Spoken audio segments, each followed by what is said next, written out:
Halo teman-teman, kali ini saya akan membacakan cerita para detektif mungil. Apakah laba-laba punya hewan peliharaan? Yang ditulis oleh Cressida Cowell. Tapi sebelumnya, mari kita berkenalan dengan para detektif mungil. Para detektif mungil memang kecil, tetapi mereka punya banyak pertanyaan besar dan mereka tahu tempat untuk menemukan jawabannya. Jawabannya tentu dapat ditemukan dalam halaman-halaman buku, sama seperti buku ini. Mari kita membaca dan menikmati bacaan ini.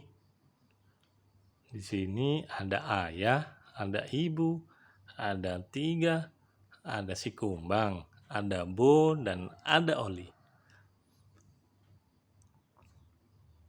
Mari kita berkenalan dengan para detektif mungil. Para detektif mungil ini memang sangat kecil, tapi rasa ingin tahu mereka sangat besar. Itu sebabnya mereka hidup di sebuah rak buku, karena orang terkecil sekalipun dapat menemukan jawaban untuk pertanyaan-pertanyaan besar jika mereka suka membaca buku.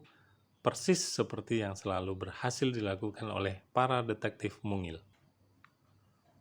Suatu hari yang cerah sebelum makan siang, Bo mengajukan satu pertanyaan besar. Si kumbang bertanya-tanya, apakah hewan juga punya hewan peliharaan? Tanya Bo, anak bungsu dari keluarga mungil. Si kumbang adalah kumbang peliharaan Bo. Si kumbang tidak mungkin menanyakan hal ini karena dia tidak bisa berbicara, kata Oli. Sebagai anak tertua, dia merasa paling tahu. Ya, dia biasa bisa berbicara, saut Bo.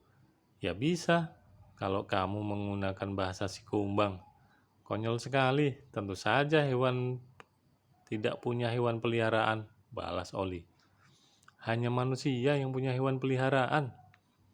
Ayolah para detektif mungil, kata ibu. Mari kita melompat ke dalam buku untuk menemukan jawabannya. Jadi, para detektif mungil memanjat sampai puncak rak buku dan membuka buku berjudul Hutan di Peru.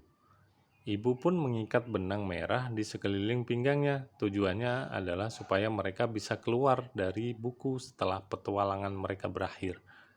Mereka melompat dan mendarat tepat di tengah hutan yang penuh dengan kehidupan. Oh, seekor katak sedang melompat-lompat di sepanjang dasar hutan. Katak itu cantik dan punggungnya berbintik-bintik. Katak itu begitu menggemaskan. Mari kita ambil katak itu sebagai peliharaan kita, kata tiga sambil melompat di samping katak itu. Mendengar hal tersebut, si kumbang sebagai satu-satunya peliharaan keluarga mungil menjadi sedikit cemas. Tiba-tiba seekor belalang sembah mendarat di tanah, tepat di belakang mereka. Belalang sembah itu tidak sedang mencari hewan peliharaan. Dia sedang mencari mangsa untuk santapan makan siang. Para detektif mungil begitu mengagumi kata itu. Jadi hanya si kumbang yang memperhatikan kehadiran belalang sembah itu. Si kumbang pun menghentak-hentakkan kakinya untuk membuat bunyi keras. Dia sedang memberikan peringatan kepada para detektif mungil. Namun, yang mengerti bahasa si kumbang hanya Bo. Jadi hanya Bo yang berbalik. Si kumbang menyuruh kita menjauh, teriak Bo.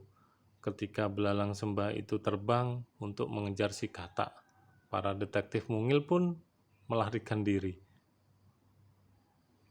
Katak itu melompat semakin jauh menuju sebuah lubang di pohon.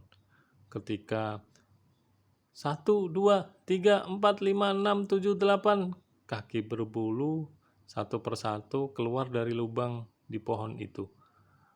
Wah, seekor laba-laba tarantula raksasa berdiri di depan lubang pohon. Dia tampak seperti pengawal besar. Katak mungil itu pun melompat dan berlindung di bawahnya.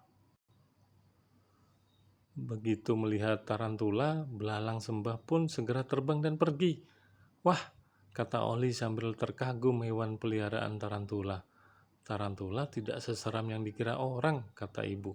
Ketika laba-laba itu masuk kembali dengan tenang ke dalam lubang pohon, gigitannya tidak separah sengatan tawon pada manusia, dan sarang mereka menakjubkan, kata Tiga dengan kagum sambil mengintip sarang tarantula pada lubang pohon itu.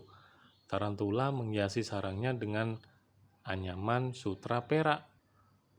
Ada sebuah kepompong sutra yang penuh dengan telur laba-laba. Tiba-tiba, seekor semut kecil nakal mau masuk ke dalam sarang itu. Dia mencoba mencuri sebuah telur laba-laba. Namun, si katak berbintik-bintik menakut-nakuti dan mengusir semut itu. Itu sebabnya katak dijadikan hewan peliharaan oleh tarantula, kata ayah dengan puas. Jadi, hewan memang punya hewan peliharaan, timpal ibu.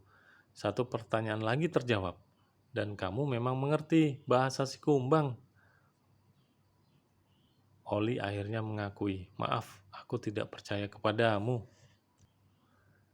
Ibu dengan kuat menarik benang merah di pinggangnya 3 kali, supaya keluarga mungil bisa naik ke atas. Mereka pun terus naik, melalui halaman-halaman buku yang dipenuhi rimbunnya dedaunan hutan. Akhirnya mereka tiba di rak buku mereka sendiri, tepat pada jam makan siang. Sayang sekali, kita tidak boleh membawa pulang katak mungil yang menawan itu, ujar Tiga sedih.